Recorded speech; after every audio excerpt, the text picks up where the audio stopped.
Hey, this is Sky. Welcome to my YouTube channel.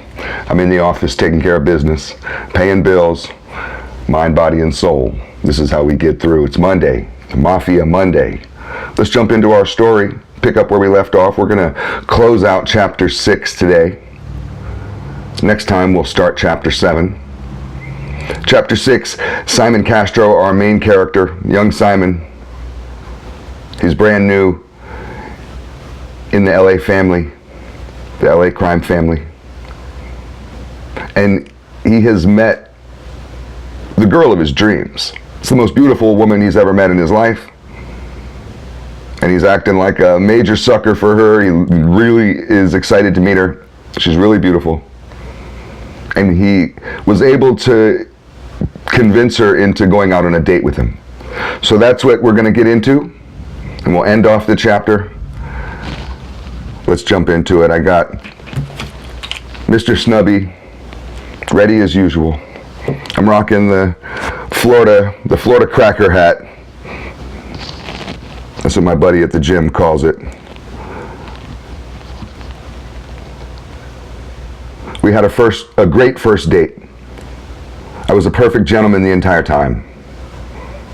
We went to dinner down in Santa Monica and then walked along the pier. I chose the beach simply because it would be out of the way of any mob guys. I didn't want to ruin the date by running into an associate or a member of the family. We watched the kids laughing and screaming on the various carnival rides on the pier and stood at the end kissing as the waves crashed below. The sea air was a fresh change from the stale streets of LA. With the wind blowing in her hair, Jennifer looked like the most beautiful woman in the world. As it got later, the action on the pier died down. We wandered our way along the bike path adjacent to the beach, and then finally found my car where we had left it. Frank let me take one of his brand new Cadillacs to impress her. He warned me many times not to get any stains on it, like I'm an idiot or something. I almost felt like hiding a small stain someplace, even if it was just in the trunk, to fuck with him for yelling at me so much about it. We drove back up to her apartment in Hollywood, listening to Bob Dylan like a Rolling Stone on the radio. She sang along to the lyrics, not missing a single note. I felt like I was next to an angel as she drowned out the annoying nasal voice typical of Dylan.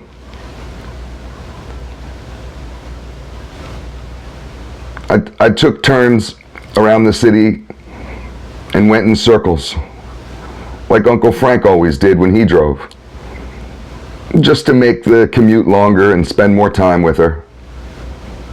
We sang songs one after another on the radio as they came on, and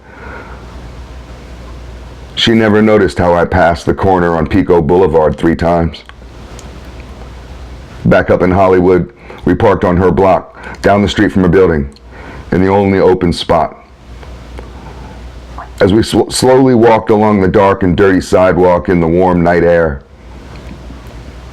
her hand found its way back into mine, where it belonged.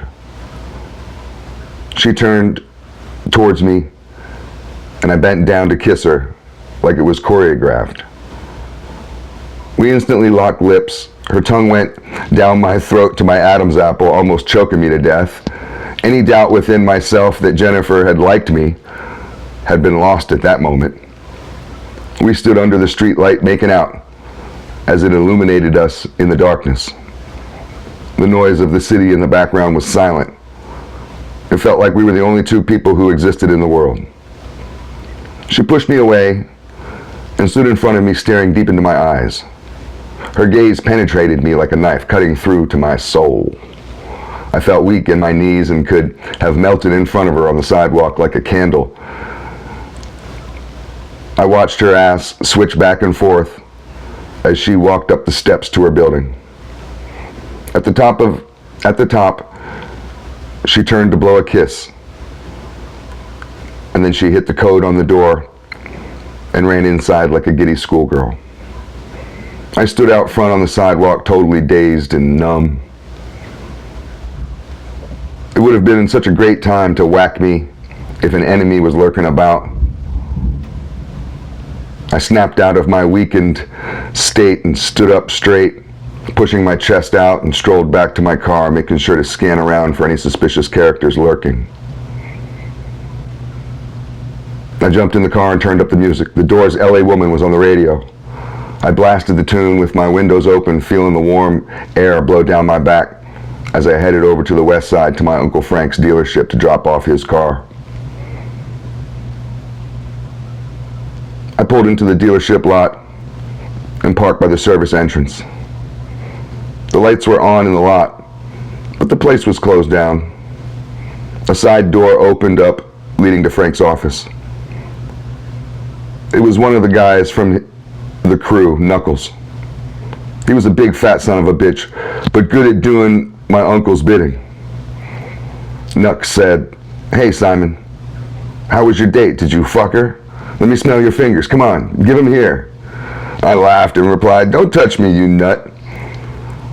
"No, I didn't fuck her." "God damn, did Frank tell everyone about it?" Nuck led me down a hot hallway and opened the office door for me. He said, "We have no secrets in this family. Come on, let me smell those fingers." I walked in the huge office and 4 other West Side crew members were there were there hanging out and drinking with Frank. They had a card table out with a bunch of poker chips on it. The place stunk of cigar smoke and whiskey. My uncle was in a bad mood, but the other guys seemed happy, so I figured everything was cool. I said, "Frank, your car's outside." I spilled coffee all over it. Frank came walking over to me and pulled me to the side. He said, "I don't have time for jokes, kid. I got a job for you." I replied, "Okay, Frank. I have a lot of energy left from my date. What do you want me to do?" He looked around the room and then back at me with a cold stare and a sneer on his face. He said, "I want you to go kill somebody." I gave a smile and replied, "No problem. I guess I will end this night off with a bang after all." Frank seemed to relax, letting his shoulders down and his balled up fist opened. He said, "What, you didn't fuck her? Hey fellas, everyone pay up right now. I told you he wouldn't do it." I looked around the room and guys were passing bills back and forth. I snatched the cash from Frank as it was passed to him and took $50 from it for myself. Shaking my head, I walked over and grabbed a box of bullets from Frank's desk for my hit. I said, "You don't always have to fuck on the first date, you know. You guys are all dicks." The entire room roared with laughter, like I was on a stage at a comedy club. I pulled a joint from my pocket, lit it up, and walked out to do my job for the night. I could hear the guys laughing at me all the way down the hallway as I left the building. So we'll end it there. Chapter 7 next Monday. Thanks for watching.